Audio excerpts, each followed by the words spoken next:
I want to welcome you back to our second lesson under the unit Educational Statistics with the unit code MECU 002.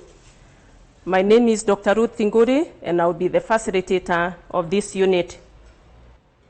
In our previous lesson, that is lesson number 1, we looked at the purpose of the course. We also looked at the expected learning outcomes of the course, where we said we are expecting by the end of the course that the learners will be equipped with the various statistical tools that will allow them to solve the various educational problems. We were able to also to go through the course overview, and this unit shall be covered under 12 lessons. We also looked at the meaning of statistics and the educational statistics, where we said statistics involves itself in the collecting, analyzing, interpretation, and drawing conclusions based on the data that is collected.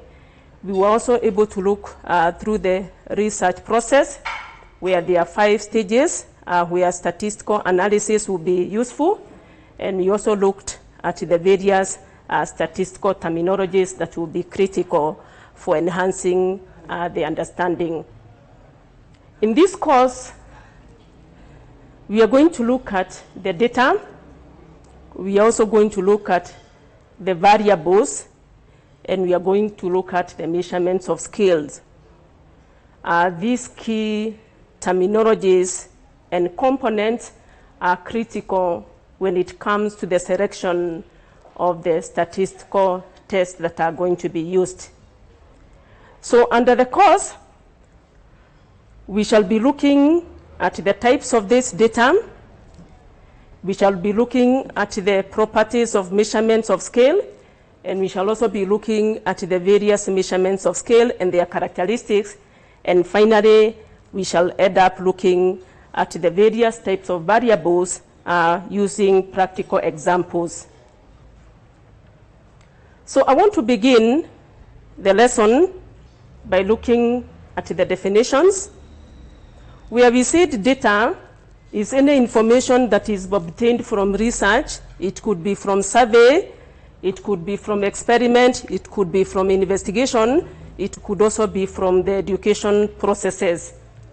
For example, we have the student weight, we have the student scores, we have the student's height. All this is type of data. And then we also mentioned something to do with the variable. We said the variable is a characteristics of interest for each person or a thing within a population.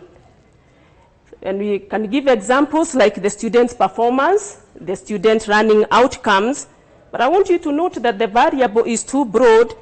Later on, if you are going to use it for statistical analysis, we shall require to break it down into the measurement scale. And that's why our next terminology here, the measurement scales, refers to the ways in which the variables which I've mentioned there in our second definition, the variables are defined and categorized so that they can be meaningful or they can be appropriate for analysis. They can be appropriate for analysis. So let's begin with the data. As mentioned earlier, there is the data that is collected from the field, the data that is not processed, the data that comes straight from the data field. And that is what we refer to as the raw data.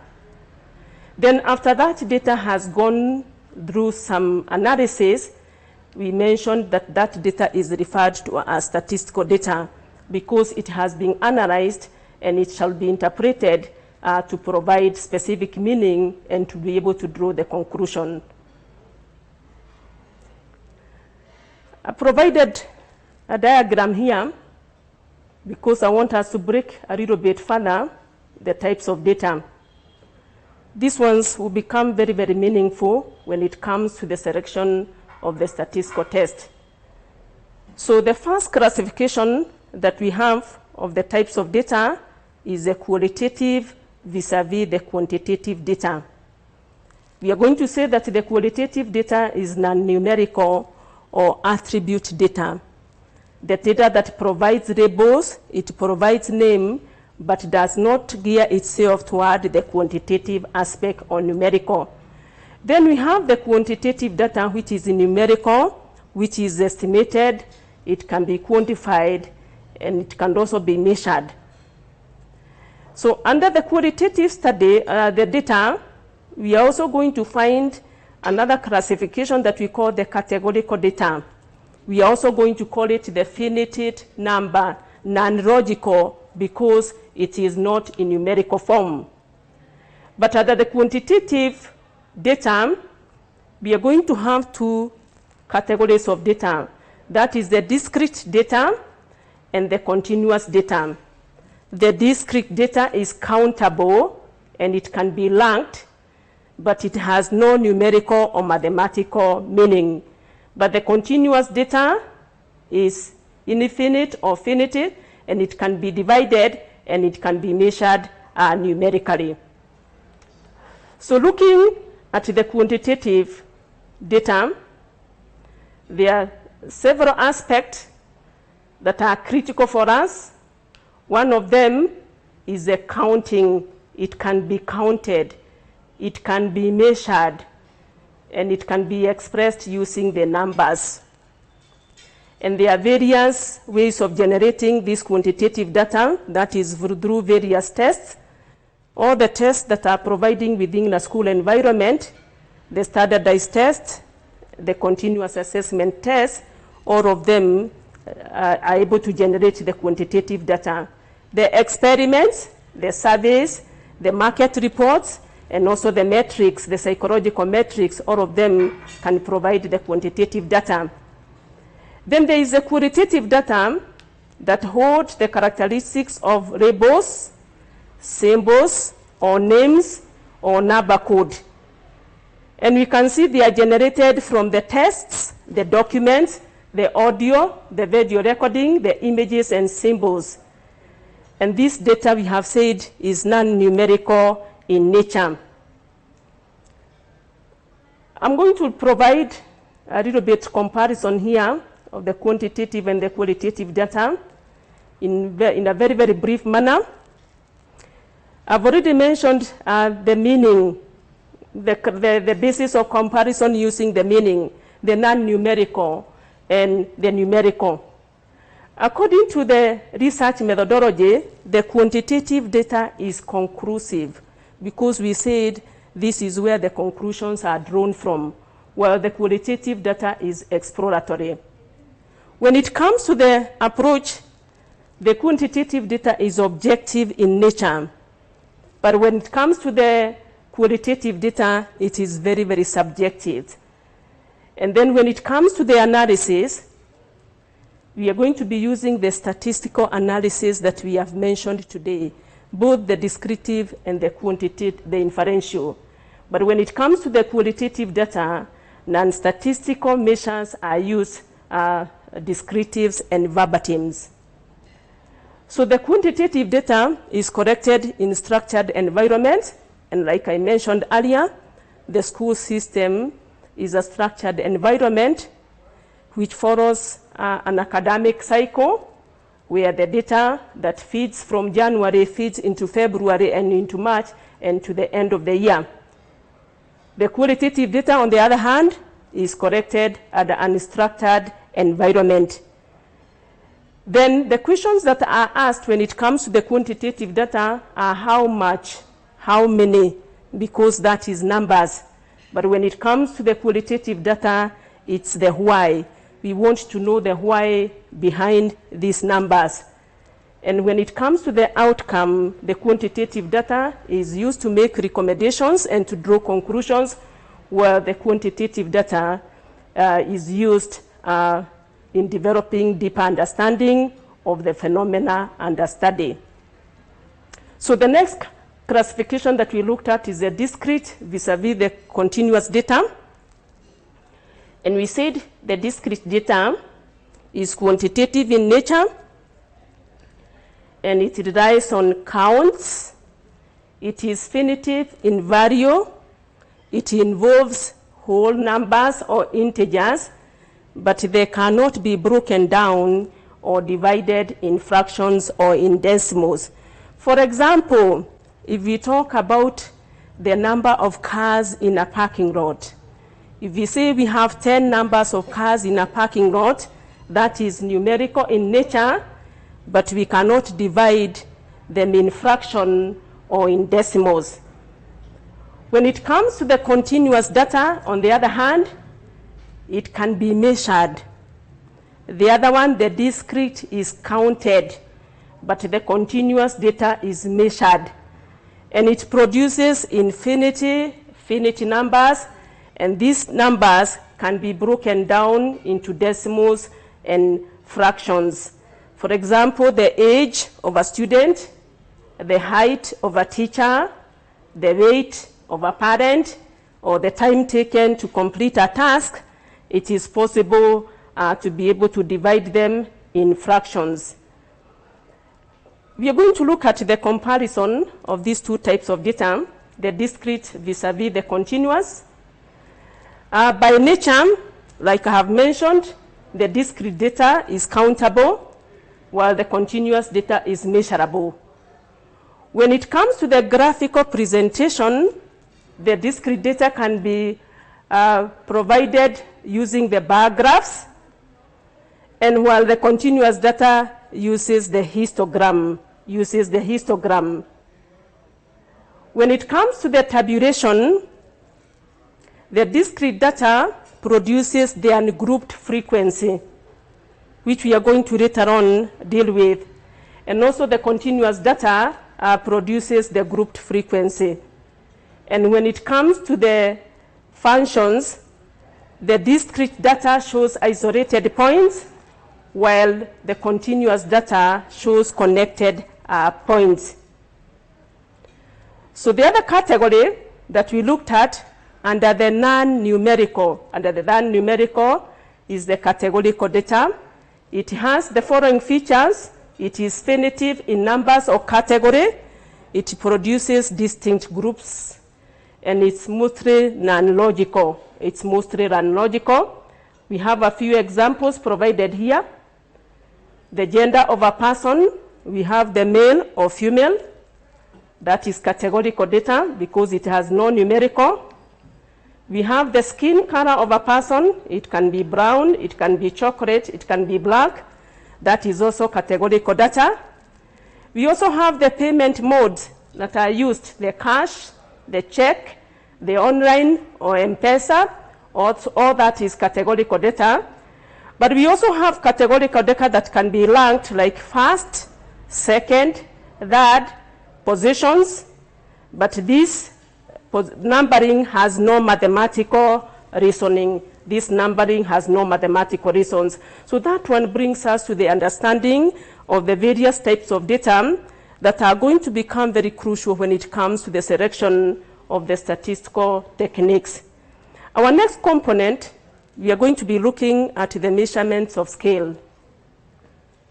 The measurements of scale, from our definition, we said it's the ability to identify variables and numbers and to divide them in various categories.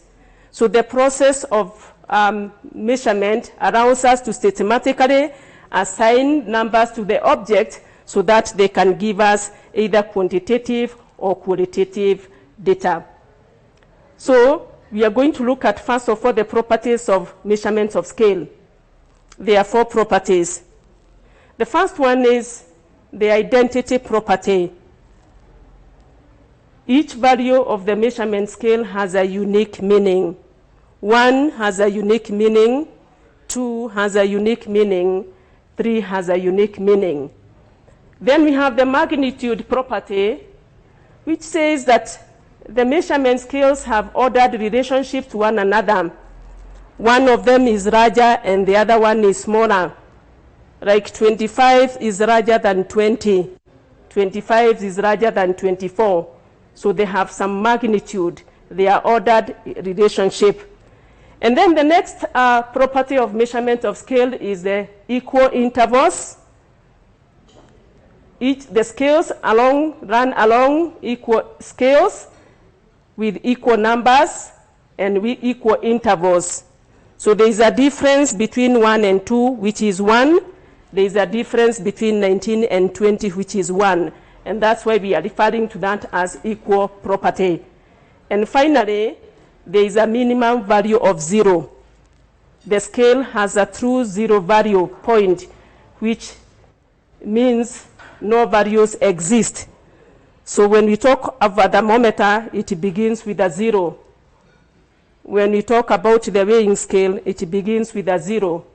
So that is what we are referring to as the minimum value of 0.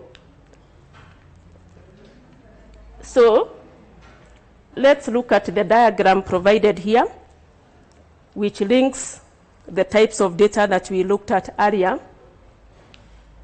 We looked at the types of data, the quantitative and the qualitative.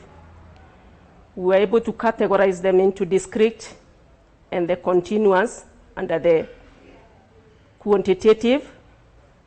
And under the qualitative, we called it the non-numerical or the categorical data.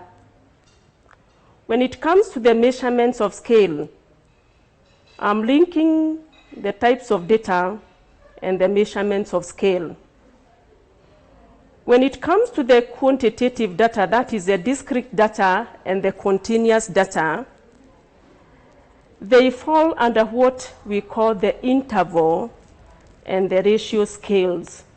These are the two types of measurements of scale under the quantitative data. So when it comes to the qualitative data, that is the categorical data, the non-numerical, then there are two measures of scales that fall under this category. That is the nominal scale and the ordinal scale. So let's look at them in detail with the practical examples provided. So when we look at the nominal scale, it is simply called the labels because it just identifies the labels. It is qualitative in nature because we have placed it under the non-numerical. And it has categorical variables. It has categorical variables that have no order. And they possess the property. Remember the 4 properties that we talked about? It possesses only the property of identity. And we can give very good examples here. The gender, the female and the male. They have no numericals. These are just categories. Religions, or the kinds of religion, the Christianity, the Islamic, the Hindu. This is categorical, and it also possesses the nominal scale. We can look at the political parties. We have the Jubilee, we have the NASA, we have the PNU. We don't see any numerical values here, but we see the categorical or the labels. That gives us the nominal scale. Then the next scale is ordinal scale. The ordinal scale, like I demonstrated earlier, also falls under the qualitative nature. Also falls under the qualitative nature. The non-numerical. It has more than one category. 2 or more categories are classified under the ordinal. And then it possesses the property of identity and magnitude. And good examples we can have here is hottest to coldest. We can have hot, hotter, and hottest. Lightest to heaviest. We can have heavy, heavier, and heaviest. And we can also have the ranking first, second, and third. But I want you to note, even though there are numbers here, these have no numerical meanings, have no mathematical meanings. Then the third one, and I'm going to make reference of the 2 of them because the 2 of them fall under the quantitative nature. So the first one is the interval scale, which characterizes measurements that are measured along the continuum and they have a numerical value. The scale has a starting and a termination point, meaning it starts from 0, and it has a termination point. And then they possess the properties of identity the magnitude and equal intervals, because they have equal intervals between each of the readings. And very good examples are the temperatures. We measure them through the Celsius of the Fahrenheit. They have a 0 starting point, and they also have an ending point. And then the last measurement of scale is the ratio scale, which is also runs along a continuum. It has an absolute scale, and it possesses the 4 properties of measurements of scale. That is the identity, the magnitude, the equal interval, and the minimum value of 0. And good examples can be age, height, weight, or income of individuals. In our last segment, we are going to look at the types of variables. I mentioned a variable measures the attribute in a population. I'm going to use a practical example here that is going to enrich us with the understanding. Influence of exam revision time on the mathematics tests for 100 students in grade 2. I'm going to repeat that. The influence of examination revision time on the math test scores for 100 students in grade 2. I want to begin by looking at the first type of variable, that is the independent variable. This is a variable that presumes to influence the other. It is presumed cause or input variable. And looking at our example here, we can be able to spot the independent variable as the one that is causing something to happen. And that is the revision time. The exam revision time is influencing the score of that student in the mathematics. And then we have the second type of variable, that is the dependent variable. That is the outcome variable, which results from the effects of the change of the independent variable. And from our example that we have provided here, we can see the math test. The math test scores is the output variable. After we input the exam revision time, then the output is the math test score. That becomes our dependent variable. Then the other variable is the extraneous variable, which is unforeseen factors which affect the link between the independent variable and the dependent variable. And that, in our example here, could be the previous encounter with a math test. And that is what we have been calling the exam malpractice in Kenya. If our students are able to see a paper before it is administered, that previous encounter with the examination is going to affect the math test score for that student. The other type of variable is the intervening variable, which is a variable that connects or links the independent and the dependent variable, whose existence is inferred, but it cannot be measured. So intervening variable is not measurable.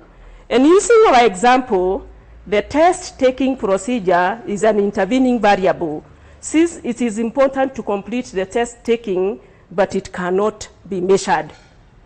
And finally, we have the next one, which is moderating variable, which we say influences the relationship between the independent and the dependent variable. We have said it is measurable because it has an effect, and it's going to be considered when it comes to the discussion of the research findings. And in our example here, where we have the revision time and the math test score, the teacher factor, if the teacher is qualified or unqualified, could have a bearing on the test score of the student. Or the school factor, if the student is attending the school in a private school or in a public school, that could have a bearing on the performance of the mathematics, and therefore that is a moderating factor. And lastly, we have the constant or the controlled variable. This is a variable that is not around to change during the experiment. They are ideally expected to remain the same, and that's why they are called constant variables. And in our example of the influence of the revision of the math test, on the students' performance in math, over 100 grade 2 students, you can see the 100 student is a constant variable because it has not changed and it has not been influenced by any of these variables. Also, the exam taking environment is also a constant variable because the exam taking environment is not going to change throughout taking the exam, throughout the taking of the exam process. So we have been able to distinguish very clearly the various types of variables and using the practical measures. So as we come to the end of this lesson, let's ask ourselves, what is the difference between the quantitative and qualitative data? The quantitative data is numerical, and the qualitative data is non-numerical. We use statistical measures to analyze the quantitative data. We use descriptions to be able to analyze the qualitative data. We have also looked at the discrete and the continuous data. The discrete data, we have said, is countable, while the continuous data is measurable. We have also been able to look at the measurements of scale and the 4 properties of the measurement of scale. We have looked at nominal, ordinal, ratio, and interval levels of scale and their characteristics. And then we have been able to look at various types of data using practical examples from a school environment. All these 3 components, they are going to become very critical when it comes to the understanding of every statistical techniques that we shall be using in our later times in the course of this lesson. That brings us to the end of our lesson number 2. We shall be able to meet in our next lesson number 3. Thank you. Welcome. These televised lectures supplement our robust online learning going on our MKU online platform. You can view more on our televised lectures via our online platform.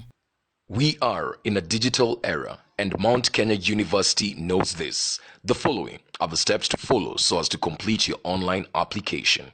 Download the application form from the website www.mku.ac.ke. Attach copies of your academic certificates and ID. Pay the application fees via M-Pesa pay bill number 270988. Your ID is the account number. 2,000 shillings is the charge for a postgraduate. You can also deposit in the bank accounts provided on the website. Then email all the above to apply@mku.ac.ke.